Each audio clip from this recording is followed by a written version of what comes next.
Merde. Ça va encore être de ma faute.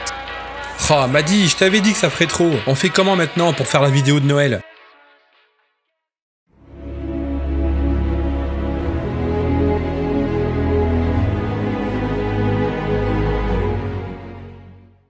Bonjour à tous et bienvenue dans Chronique Post-Apocalyptique. Ça y est, après une année entière à bouffer de la merde, une année avec entre autres choses des incendies dévastateurs, les États-Unis, l'Iran, la pandémie, les pics de chaleur et j'en passe et des meilleurs, on arrive enfin vers la fin de cette année que l'on pourrait qualifier de spéciale, très spéciale même. On reviendra d'ailleurs sur tous ces événements lors d'une prochaine chronique. Aujourd'hui, on se retrouve pour une vidéo où on ne va rien critiquer ou analyser. C'est Noël, bordel. Alors on va faire une petite pause sur l'apocalypse. On va se détendre, prendre un petit chocolat chaud et on va voir ensemble ce que l'on pourrait marquer sur notre liste pour le Père Noël. Générique.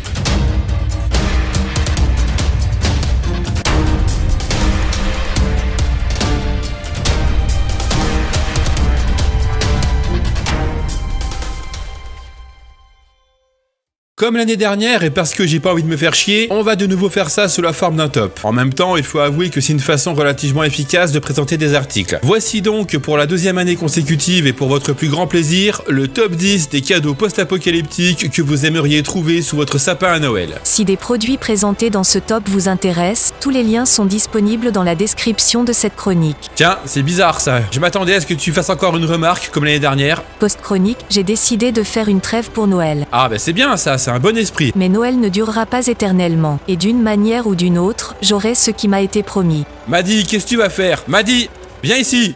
Bon, tant pis, on verra bien de toute façon. Commençons tout de suite ce top avec le numéro 10, un couteau de la marque Opinel. Cet objet est un incontournable. Depuis 1890, Opinel fabrique des couteaux simples, fonctionnels et malins qui ont été adoptés dans le monde entier. Faisant partie du patrimoine culturel français, ce couteau n'en reste pas moins un objet qui vous servira très souvent au quotidien. Il s'est encaissé et très franchement pour le prix, ce serait dommage de s'en priver. L'année dernière, on avait vu un jeu de société avec des zombies qui s'adressaient aux enfants. Cette année, on va remettre le couvert. En 9e position, je vous présente Zombibus, le jeu coopératif où c'est chacun pour soi. Les joueurs peuvent gagner tous ensemble s'ils réussissent à sauver toutes les cheerleaders avant que les zombies ne les massacrent. Mais si ça tourne mal, ils doivent sauver leur peau. Une équipe de journalistes filme en direct les actions des joueurs. S'ils sauvent les cheerleaders, ce sont des héros. Mais s'ils s'enfuient, ce sont des lâches. Que faire alors? Zombibus, c'est un jeu de plateau qui s'adresse à la fois aux enfants mais aussi à leurs parents. C'est plutôt simple, coloré, facile à jouer, rapide à comprendre et très sympa. Alors, choisirez-vous de sauver les cheerleaders tous ensemble ou abandonnerez-vous lâchement vos camarades? À vous de voir. Pour la 8e place, on va rester dans le jeu de société. Et tout à fait entre nous, cette année nous a clairement montré qu'il est toujours bon d'avoir de quoi s'occuper chez soi. Je vous présente Fallout Shelter, le jeu de plateau, la version jeu de société du jeu mobile post-apocalyptique. Avec plus de 10 millions de téléchargements, Bethesda a adapté sa célèbre licence en jeu de plateau. On éteint donc son Pip-Boy, on oublie les microtransactions et on se met autour de la table pour découvrir ce nouvel abri en plein milieu des terres désolées. Les joueurs adeptes de la version mobile se retrouveront immédiatement en terrain connu. Vous devrez développer et gérer votre abri, faire face aux menaces successives mettant en péril vos résidents et bien évidemment veiller à leur bonheur. Côté matériel, Fallout Shelter est livré dans une boîte en métal du plus bel effet. Chaque élément du jeu y trouve parfaitement sa place et on appréciera tout particulièrement les pions à l'effigie de vos bolts, tous différents, et les cartes menaces semi-transparentes venant recouvrir vos différentes salles. Quittons un peu le confort de la maison et aventurons-nous dehors. Vous avez une soudaine envie de faire corps avec Mère Nature, sachez qu'il vous faudra un peu de matos pour cela. Se faire à manger et se nourrir dehors n'est jamais simple. Soyez raisonnable, vous ne pouvez pas emporter avec vous votre batterie de cuisine, ni le service à vaisselle de mamie pour vous faire un cassoulet en boîte autour d'un bon feu de camp. Allez à l'essentiel. En 7e position de ce top, je vous propose du matériel qui ne date pas d'hier, mais qui a largement fait ses preuves. Utilisé par les militaires, les scouts et beaucoup d'autres personnes, ce car et cette gamelle US en inox sont conçus pour être utilisés en situation de survie. Polyvalents, ils peuvent aussi servir de boîte à outils. Une fois repliés, ils prennent très peu de place et vous permettront de préparer les meilleurs repas perdus au fin fond de la forêt ou de votre jardin pour les aventuriers les plus chevronnés. En 6e place, on va faire en sorte que vous quittiez le fond de votre jardin. C'est bien beau d'avoir du matériel pour faire la popote, encore faut-il savoir s'en servir. À cette occasion, je vous propose d'offrir un bon cadeau stage de survie en pleine nature. Destiné aux débutants comme aux personnes plus aguerries, sur place, vous apprendrez à être autonome, à faire du feu et surtout à découvrir la nature qui vous entoure. C'est aussi une bonne façon d'emmoucher certains, les je sais tout, en les mettant au pied du mur pour voir ce dont ils sont vraiment capables. Ce genre d'expérience peut aussi être l'occasion de partir entre amis ou membres de la famille. Prenez-en plein les mirettes et savourez l'instant. En 5e position, un cadeau indispensable pour tous les fans de zombies, Attaque répertoriée de Max Brooks. Ce livre n'est pas forcément le plus connu de cet auteur et pourtant il mériterait largement plus d'attention. Vous trouverez ici sous la forme d'une BD les principales attaques zombies recensées depuis l'aube de l'humanité. Chaque civilisation a dû les affronter, autant de leçons à méditer et à retenir. Recueillies par le plus grand spécialiste mondial des zombies, ces attaques répertoriées nous révèlent de quelle manière d'autres cultures ont fait face et survécu à ce fléau viral. Cette immersion dans les horreurs du passé vous permettra peut-être de vous préparer face à celle de demain. Une fois cet ouvrage terminé, posez-vous tout de même une question. Et si finalement c'était vrai? Restons donc sur le thème des zombies. Vous êtes en manque d'inspiration pour votre repas de Noël et la traditionnelle dinde vous sort par les yeux. En 4e place, je vous propose un livre de cuisine, The Walking Dead, le guide de survie culinaire. Directement inspiré de la série du même nom, vous y trouverez de nombreuses recettes rendant hommage aux personnages et aux scènes préférées des fans. Ce manuel contient également des conseils de survie qui pourront vous sauver la vie en cas d'apocalypse. Des petits déjeuners copieux en passant par des plats savoureux, ces recettes vous permettront de vous nourrir si le monde devait basculer ou encore de préparer un dîner thématique. Ainsi, vous pourrez apprendre à préparer un ragoût de cerf à la Daryl ou encore fêter dignement vos victoires avec des cocktails, des liqueurs et autres boissons rafraîchissantes. Et on arrive au top 3 et pour cette 3e position, un classique ou plutôt des classiques à qui je dois les découvertes à l'un de mes abonnés. Je vous présente la série Métro, Métro 2033, Métro 2034 et Métro 2035 de l'auteur Dmitri Glukovski. Après une guerre nucléaire, la surface de la Terre est devenue inhabitable en raison des radiations. Les rares survivants de Moscou se sont réfugiés dans le métro où ils luttent pour leur survie. Sous terre, chaque station est une base fortifiée coupée des autres où la peur du voisin est omniprésente et où survivent de vieilles idéologies comme le communisme, le libéralisme ou encore le nazisme. À cela, vous ajoutez l'apparition de religions hybrides et dégénérées et vous obtiendrez un cocktail hautement addictif. Publié en 2005, le premier tome, Métro 2033 et ses suites, sont des dystopies post-apocalyptiques à laquelle se mêlent des éléments de science-fiction et de fantastique. Véritable best-seller en Russie où il s'est écoulé à plus de 300 000 exemplaires, le premier tome n'a finalement connu le succès dans le monde qu'après son adaptation en jeu vidéo. À la 2e place de ce podium, encore des livres. Des ouvrages que l'on connaît bien sur cette chaîne puisqu'il s'agit ici de la trilogie de l'auteur suisse Lionel Truand, Le Monde de demain. Cette année est l'occasion pour vous d'avoir l'intégralité de l'histoire puisque l'auteur, après des mois d'un travail acharné, nous a offert le 3e et dernier tome de sa saga helvétique que très récemment. Et ce n'est pas tout puisqu'à l'occasion de la sortie de ce 3e opus, Lionel en a profité pour effectuer un petit lifting des précédents tomes mais aussi une compilation des 3 ouvrages sous la forme d'une intégrale. Pour rappel, Le Monde de demain, ce sont des livres écrits sous la forme d'un journal de bord où nous pouvons suivre les aventures d'Eliot, de sa famille et de ses compagnons dans une Suisse post-apocalyptique. Illustrés avec des images sous la forme de croquis et avec une intrigue qui se développe tout le long des 3 volumes, vous ne verrez pas le temps passer entre l'intrigue principale, la survie au quotidien ou encore la menace qui plane sur ce monde de demain. Et nous voici enfin au numéro 1. Puisque cette liste de Noël contient pas mal de bouquins, je me suis dit que l'on pourrait trouver un truc sympa pour les mettre en valeur dans votre bibliothèque. Voici donc des serre-livres. Mais des serre-livres pas comme les autres, puisqu'en plus d'être utiles, ils mettront en valeur vos ouvrages et serviront également d'objets de décoration. Cette paire de serre-livres en métal en forme de zombie attirera forcément l'attention. Fini les étagères ennuyeuses, cet objet s'intégrera parfaitement dans n'importe quelle bibliothèque, peu importe son style. Bref, quoi qu'il arrive, que vous soyez fan de post-apo ou encore de zombies, cet objet est fait pour vous. Et bonne nouvelle pour ceux qui n'ont pas assez de livres pour justifier l'achat de cet objet, ces serre-livres en métal peuvent garder non seulement des livres, mais aussi des DVD ou encore des BD de collection. Cette vidéo un peu spéciale se termine. Et vous, qu'avez-vous demandé au gros barbu cette année? Lâchez vos listes de Noël dans l'espace commentaire, je serais curieux de savoir. Et puis qui sait, ça donnera peut-être des idées aux autres. Comme d'habitude, si la vidéo vous a plu, n'hésitez pas à mettre un pouce bleu et à partager. N'hésitez pas également à me rejoindre sur les réseaux sociaux, tous les liens sont disponibles dans la description. On se retrouve dès le mois prochain pour une nouvelle chronique, et d'ici là, comme d'habitude, n'oubliez pas, de l'ordre naquit le chaos, du chaos jaillit la renaissance. Joyeux Noël!